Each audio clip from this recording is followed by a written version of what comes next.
So 7 months ago today, the tragic fire occurred here on Maui. And so we're grateful to be here with experts, with Mayor Bissen, to talk about some of the mitigation efforts we have set into place, set into motion, so that these kind of fires never happen again in a way that hurts us and hurts our people. We continue to recover, as everyone knows, and to heal as a state. We continue to invest in our many strategies to get back on our feet. Inevitably, Maui will recover completely. A lot of the discussion over the last several weeks has been about housing, as everyone knows, and it can't happen fast enough. We understand that. Now, finally, more than half of the people have been able to leave the hotels and go into longer-term housing arrangements, and we're going to continue to work on that passionately.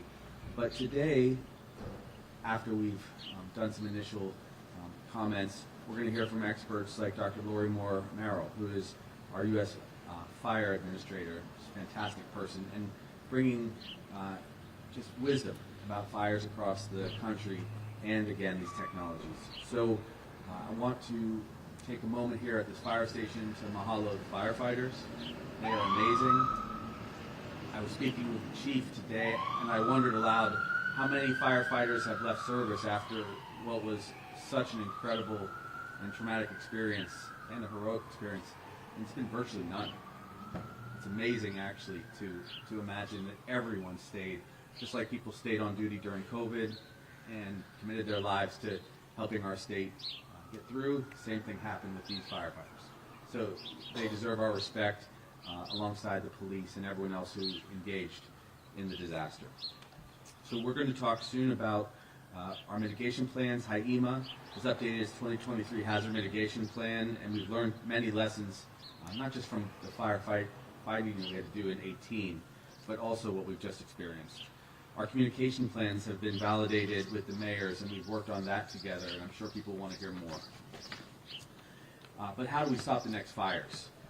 DLNR, Department of Land and Natural Resources, is now maintaining 18 miles of fire breaks in high fuel areas in West Maui, from Lahaina to Ukumehame. Our emphasis is on preventing and controlling regrowth of vegetation, which has been challenging after the recent rainfall.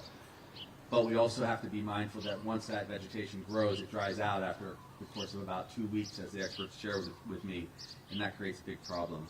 So we'll be managing the vegetation along these fire break routes, along Kula Forest Reserve Road. And we should all remember that the fire wasn't just in Lahaina. The very firefighters were fighting fires all across this island. And on that same day, there were firefighters on Big Island, also fighting fires. And that's why when we talk about the sensors today, you're going to hear about how they're being deployed here in Maui, but also across the state. We've been clearing hazard trees in the burn areas. White House Spring Forest Reserve, they had to fell many trees. They're preparing to reopen that trail on April 1, 2024. It's not meant to be an April Fool's joke, just a reopening. We're also putting in capital improvement dollars for dip tanks and fuel mitigation across West Maui. So that's what's going on at the legislature right now. Over $1 billion has been discussed for the recovery effort in the House and the Senate also. So lots of resources are coming to bear on the crisis. Some specifics. We submitted, for instance, a $10 million request to fund the NOAA Transformational Habitat Program to actually manage growth and to be partnered with the local people for Summit to Sea management. That's what's necessary because, as we all know, and I think you're going to hear from some of the people that follow me, we all know that if we manage our land properly in the era of climate change, we are much more likely to stop any catastrophe from occurring. The fire on that day was definitely connected to our drying land. It was definitely connected to the super winds that we saw coming down the mountain. But we have to be prepared. So you're going to see technology today. Another couple minimal points. Emergency access roads for Lahaina campuses are being created. In October, just passed, our Department of Transportation constructed a 2.5-mile emergency access road connecting Lahaina Luna Road to the Lahaina bypass. And eventually, when we rebuild homes to the desire and spec of the local community, we're going to need these additional evacuation routes for students and staff who have all been so brave. So I'm excited to be announcing some of these plans today. There are a lot of additional emergency access roads for Oahu also that people should come to know about. I think we're going to just focus on Maui today, but I could name 3 or 4. One included is the road in Waianae over to Paakea Access Road. So access roads, fire breaks, and escape routes are going to be important for us as we go forward. And our Department of Transportation, led by Ed Sniffen, he's a real go-getter. Let's just say that. So we don't hesitate when we have opportunities to use some of those dollars to make things safer. So in summary, lots of actions are taken quietly most of the time to make things safer. But today we wanted to show that we're bringing new technology together and new vision so that the future is just better for us as we fight fires. So again, here at 7 months, we honor those who we lost, 101 individuals, and we're trying to help them heal. We appreciate more than anyone the firefighters that went through the day, that perilous day, and hopefully we're going to be able to deliver all kinds of extra safety measures with the best experts in the world for Hawaii. Mahalo, Governor Green. Up next, Maui County Mayor Richard Bissen. Aloha kakayaka kako. I just wanted to welcome everyone here. Say aloha again, and mahalo to Governor Green.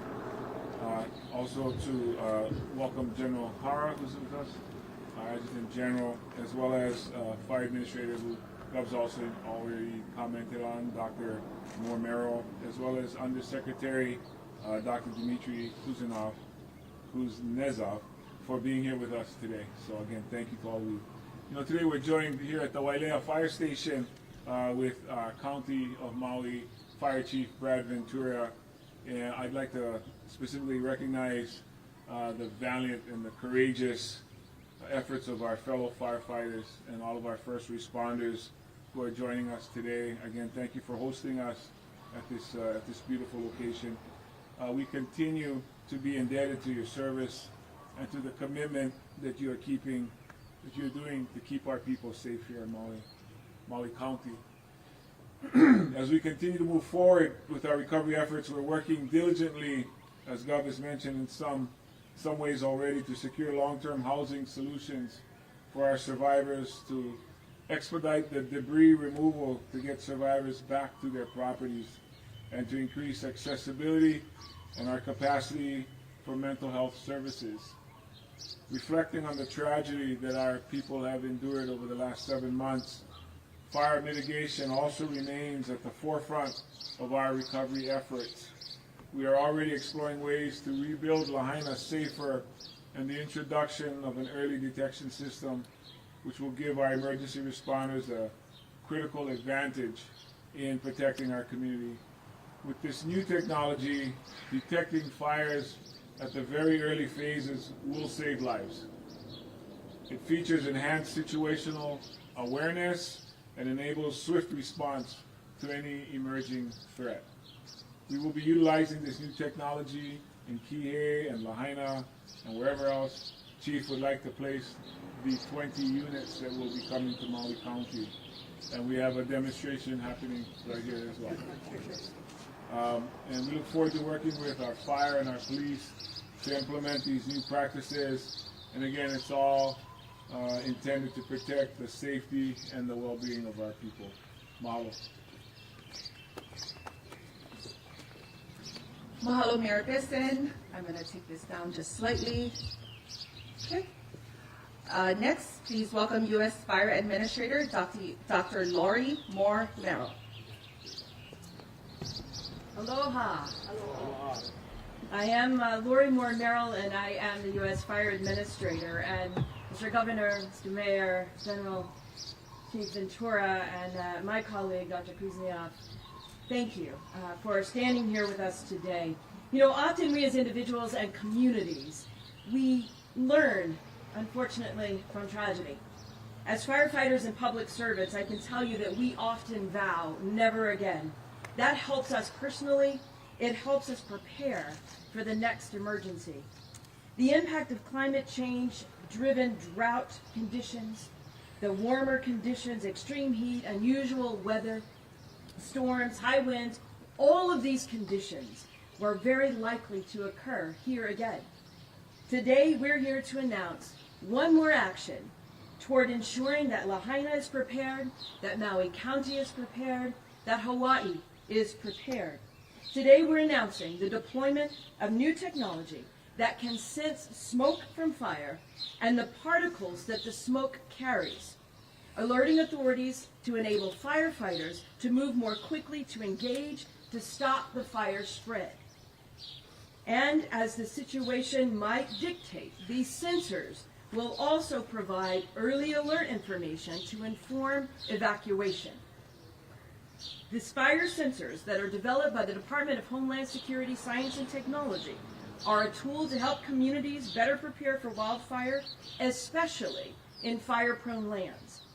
They are instrumental to building resilience in our communities and a sustainable future of Lahaina and other fire risk areas across the islands of Hawaii. Across the nation, the U.S. Fire Administration and America's firefighters are focused on an ongoing potential of wildfire in our communities. And we do that by focusing on a three-part cohesive strategy. One, resilient landscapes. You've already heard the governor mention that, including the reduction of rapidly burning vegetative fuels around our communities.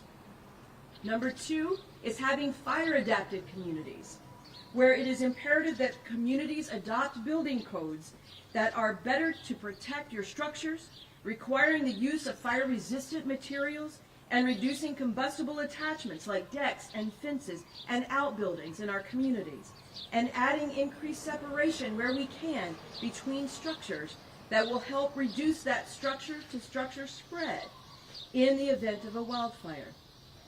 The third is having an effective response, including early alerting of ignitions that may occur and quickly dispatching enough trained and equipped firefighters to respond and stop the fire event before it becomes a disaster.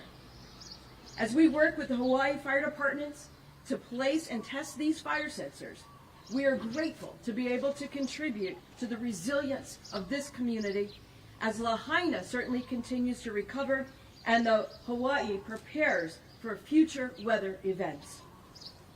I want to thank you for allowing us again this opportunity to place these sensors. And if I may, I'll go ahead and turn it over to my colleague from Department of Homeland Security, Science and Technology, Dr. Dimitri Kov, to tell us more about these fire sensors. Dr. Kuzniov. Good morning. It's important to be here, and I appreciate the opportunity. As Undersecretary at the Department of Homeland Security, my role is to look at the 22 operational parts of the department and ask what is it that we need today, but more importantly, what is it we need for tomorrow. Climate was mentioned by Dr. Laurie, and you know, there is this gradual change we're seeing around the world. Against that, we see these extreme weather events, variations, things that have not happened before. And we think about preparedness at the Department of Homeland Security in terms of how do you get ahead of that? What is it we can do from the science and technology point of view that can give us more advanced warning of things that we have never experienced before? And increasingly today, it's not just one event. It's the fact that fire and wind and flood and hurricanes and atmospheric rivers and collections of these are working together in ways that are impacting us that we have not experienced before. So how do we think about that? How do we get ahead of things that we have not seen or experienced before? What are the tools we need? And this is one of the steps. It is a step in the tool set that we're creating in partnership with the U.S. Fire Administrator and FEMA, and certainly the state of Hawaii and Maui. And this is an important step. We have done initial trials in 11 states, as well as our bilateral partners in Canada, and we're trying to roll out the next phase of smarter sensors. Part of why we're deploying this here is because the air here is different. You have volcanic ash, you have other conditions, and what smart sensors like this will learn is what does the air feel like here? And what does an anomaly look like? What is a barbecue? What is a fire? What is something else? So you're not always getting false alarms. So there is AI built into this. There is smart learning. Part of it is to figure out what does the natural condition, the environment look like here. And the second is, well, what does something that is different from that? And how do you alert and prepare and feed into the emergency operations here in Hawaii to help people be more advanced in their understanding of what could transpire. So we have experts here as well to talk about these sensors. Happy to talk about it in as much detail as you want, but very happy to be here to see the deployment that's going to happen around the island. This is an important next step for us, so thank you. See, we told Dimitri we barbecue a lot here, and so he's adjusted the technology just to be right. Mahalo, Dr. Kuznetsov. Up next, please welcome Hawaii State of Hawaii Department of Defense Adjutant General, Major General Kenneth Hara. Good morning and aloha. As Administrator Maui Mayor mentioned, Hawaii is also facing effects of climate change. We're seeing storms of greater intensity, higher winds, longer drought periods, and other effects that are affecting the entire state. And Governor Green also mentioned that the state is taking a lot of efforts and he listed off several mitigation projects.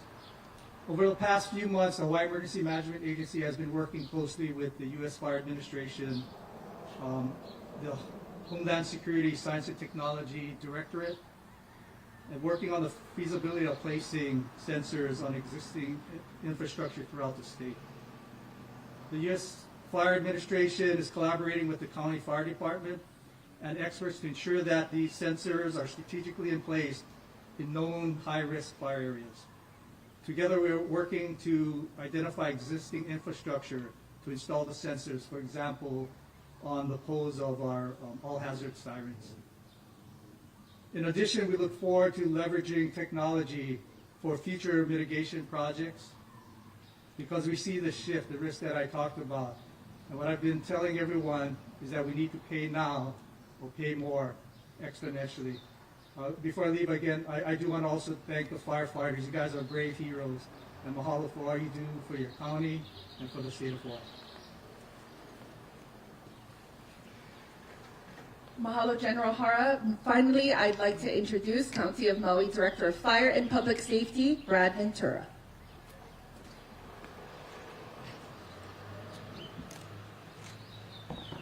Aloha Kayaka. Thank you for the introduction. I'm pleased to be joined today with fire chiefs from around the state.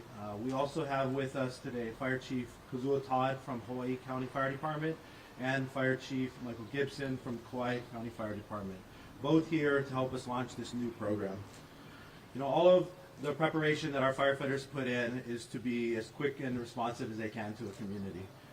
They spend countless hours doing everything and drilling and being prepared so that they can get on the truck and get going as quickly as they can. What's important is we get to the scene as fast as we can so that we can catch fires in their incipient phases. The fire stations are strategically placed throughout the county, and that helps us with quick response and early arrival. Today, we share one more tool that's going to help us expedite our response to our community's needs. Soon, as you see on the map here, we'll be deploying 2 strings of these sensors. One of these strings is going to be across Kihei. From your vantage point, it's up to the left here on the slopes of Haleakala is the area we'll be paying attention to. And the second string is in the Olowalu to Hokiokio area of Lahaina. We need every innovation possible, from the equipment in the station to the equipment in the field, to help us with early detection. This will also increase our response and capability getting to the scene. The sooner we can get there, the smaller the fires will be. There's been other technology in the past, mostly with cameras to detect fires on the horizon in the mountainous areas. Today, as you've heard, some of the new technology that's in these sensors includes artificial intelligence, thermal imaging capability, and wildfire gas detection, which means that these sensors aren't just looking, they're also smelling the environment at the same time. That's a very important part of this project, because at night, when the thermal imager capability is working and the gas detection is working, we'll be able to earlier detect fires. These sensors will also be working together. And that's why we place them in strings, so that they can kind of talk to each other. They can not discuss, but they can recognize something and they can verify it on another sensor. And in doing that, this information will be critical to all of the county departments, because then we'll be able to determine how big a fire is, how quickly it's moving, and what kind of resources we need to deploy and where we need to deploy the resources. Each county has dedicated their data and communications members within their department over the last couple of months to learn and train with these sensors. The goal was to understand how they work, where we should place them, and how we are going to interact with the sensors moving forward. Each department, as you can see on our map, is creating their own specific plan in their own specific community. And these are the two areas that we have chosen that we feel have high risk for our community. And if the program is successful, which we intend it to be, then we'll be able to acquire more sensors and deploy them throughout the county and other places. The goal is always to protect our highest risk areas with the most values at risk. Our community, where people are, so that we can protect the homes, the infrastructure, and the lives there. I'd like to also add to what kind of most people said here, which is to express our thanks to everybody. All the speakers that are here today are really an important part of getting these sensors to all 4 counties in Hawaii and deployed throughout all of our departments' use. Without them, this project would not have been started, and especially the Department of Homeland Security Science and Technology Directive. We're really excited about the project. We're very grateful for the support from the federal government as well as our state and county government, and we look forward to the success of this program. Mahalo.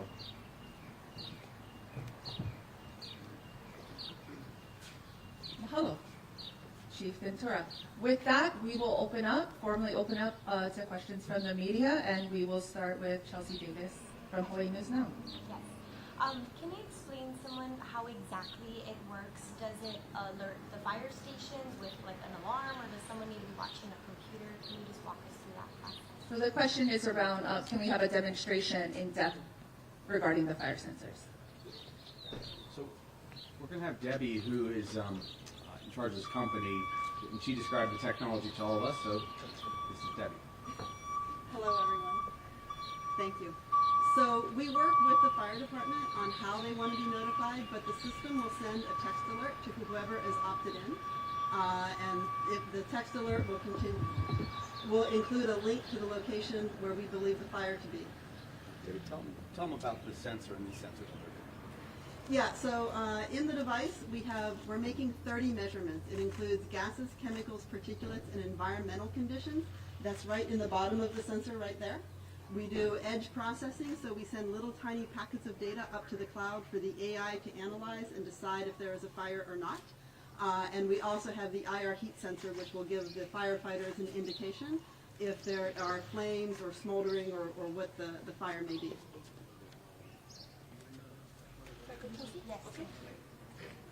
Next question, A'ali Iduklo, KITV4.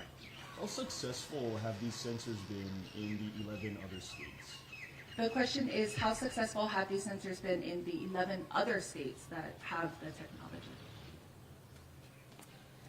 We've trained a lot on prescribed fire, and with that we've had over 200 fire detections. 20 of those have been what we call unplanned fire, which would mean we found the fire before or at the same time as another technology and alerted the local authorities. I think one way to look at these is like tsunami detectors in the ocean, right? So you don't just have one, and you see a wave coming, but you have multiple sensors in different areas where you can see if there's been an earthquake, whether or not a tsunami is being created. And with this technology, just as I'm learning about it with you, you put out a bunch of sensors so you can begin to get early indications, and then the professionals can go out really quickly, maybe minutes or who knows, maybe an hour before they might have actually seen flame or had someone from the community report something. So we're going to continue to expand our capacity to do technology for Hawaii, and frankly, we're thoughtful about the rest of the country because there have been fires in so many places. We're hopeful that if we can be a model for detection and prevention, other people will be safer too. Could you state your name? Tammy Clark with Civil Beat. Okay. Just a couple of questions. One, how far a range do these sensors have? And Chief, if you could also talk about the string and why exactly in these particular locations. And I'm looking, you say up, up the slopes of Haleakala. About how far is it from the residences? Okay, so clarifying questions around the location selected and the range. So as we mentioned, the sensors will be able to detect from each other. So we have them located close enough that we believe they'll be able to sense the same fire from multiple locations. The information that's coming in is still being evaluated. Every environment is different. The winds are different. The salt air is different here. The fuels that burn are different. So the sensors are going to have to learn all of those different types of our environment. So the areas that we place them in, as I mentioned, kind of looking Mauka, that's where we're going to have slowly detected wildfires. There's potential if there's a wildfire right across the street here with all these homes and people driving around that we'll have people doing early detection. But at night at 2 o'clock in the morning, something odd happens in a field. A lot of the fires that we go to in the evening especially are small smoldering fires. So that's something that all the particulate sensors would be picking up prior to maybe somebody seeing it and calling 911. So we're looking at our wildland urban interface, which is the area outside of town where a fire would be starting and then working its way towards the town.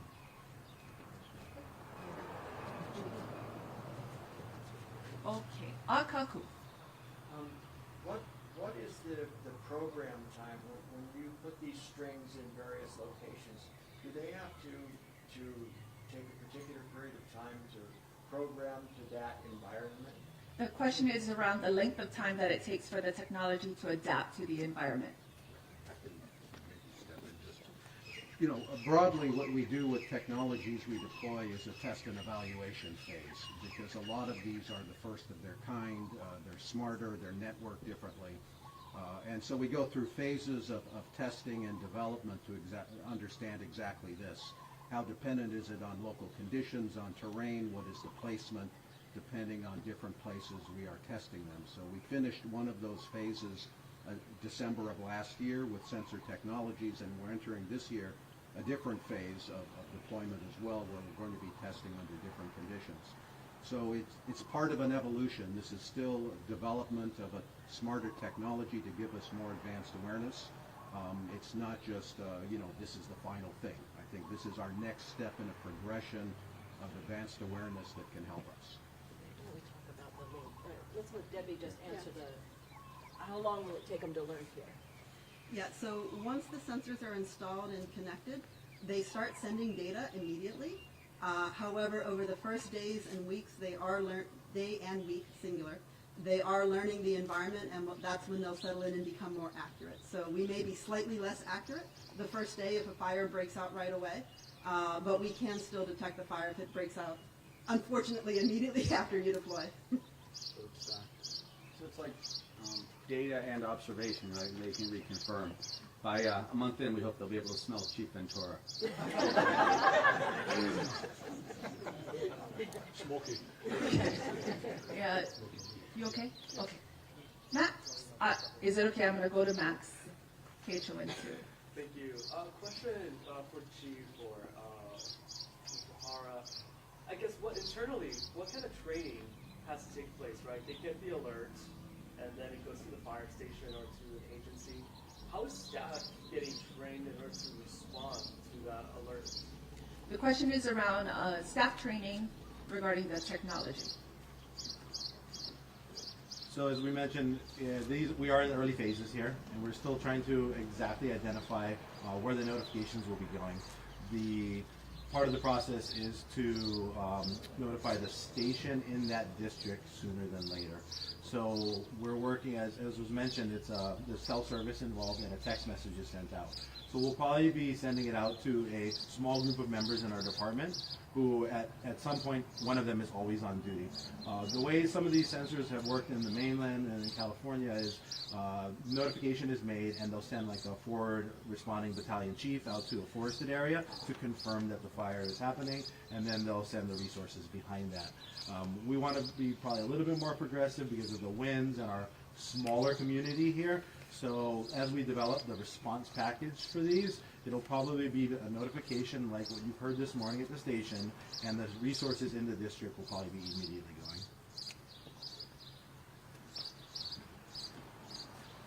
Thank you for waiting. I was wondering how the sensors, how do they communicate with the fire station? Is this through the cell phone towers? What is the link? So how do these fire sensors communicate with the fire stations? Thanks. So we do rely on cellular data. So when there is a normal day like we're looking at today and all systems are in place, we need to place these in areas that have sufficient cell phone service. We've looked at places like Kahiki Nui, but the cell phone service is a lot weaker in that area. So as of just this Tuesday, we met with FirstNet, which oversees the first responder network, and we talked to them about how they can increase their cell phone service in our county so that we can deploy these in more rural areas as well. But it is reliant on the cell phone. And Chief, if I could follow, how are they powered?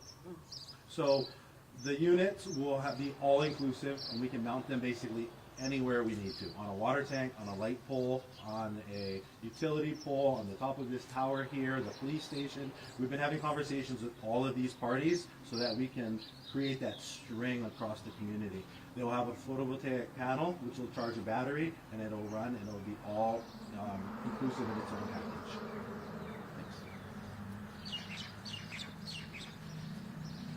Thanks. Any other questions? Tammy? How much do they cost? Okay, question around cost of the sensors. So the cost will ultimately depend on the area that's covered and the density, but it works out to about $10 an acre. $10 an acre? If I can just make clear, the 80 that are being deployed right now in Hawaii, so 20 here in Maui County, and then each of the other chiefs that are here are all receiving 20 sensors. These are part of the ongoing project, and so these are being brought in by Department of Homeland Security, Science and Technology, and the USFA at no cost to Hawaii. So you're responsible for deploying them in the infrastructure, as you've just heard, but the sensors themselves for this portion, there is no cost to the state. Chelsea's got another one. Go for it. In the Lahaina fires last August, we saw that cell service went down because of high winds. Is there a backup plan in case fire causes cell service to go down? Clarifying question around the fact that these rely on cell service, so is there a backup plan in consideration? I'll take it, and there may be some other elucidating comments. So the idea is we detect the fire first. If the fire is already there taking the cell towers down, we should have told them about that so that they're getting there first. There are other technologies under development, including LoRa and satellite communications, but those aren't being deployed as part of this initial assessment. Also, the range is pretty extraordinary of these sensors. So the sensors can be, more than a mile away. In some cases, this thing could detect fire from 5 miles away under some circumstances. So they can begin to get not just very early indications, but also they may very well be positioned in multiple areas outside the fire zone, but they will have alerted fire to get into the community. You got one more? Yeah, when will these be deployed if they're not already? Okay, when will these be deployed? Brad, you can join Jack. So today we're making the announcement. The intent is that the sensors will be on the islands by April 8th, so 1 month from today. We wanted everybody to start to get the infrastructure in place, but the sensors will arrive here and be deployed 1 month from today on April the 8th. So I'll just add, as I kind of mentioned, we have to work with partners on this. We don't own every light pole, every utility pole, every piece of infrastructure that we need to put these sensors on. So for some places, as you look at a string, there might be an area that we're waiting for an agreement or a lease or something of that nature to work with a company. But the ones that are kind of the low-hanging fruit and are on county properties, that we'll be able to deploy as quickly as possible. Obviously, our goal is to always beat the next fire season with our training, with our equipment, get everything out in front of the fire season. Fire season here is almost year-round, but as we've seen, the fuels are growing and everything's pretty green right now. It only takes a couple of weeks to dry up.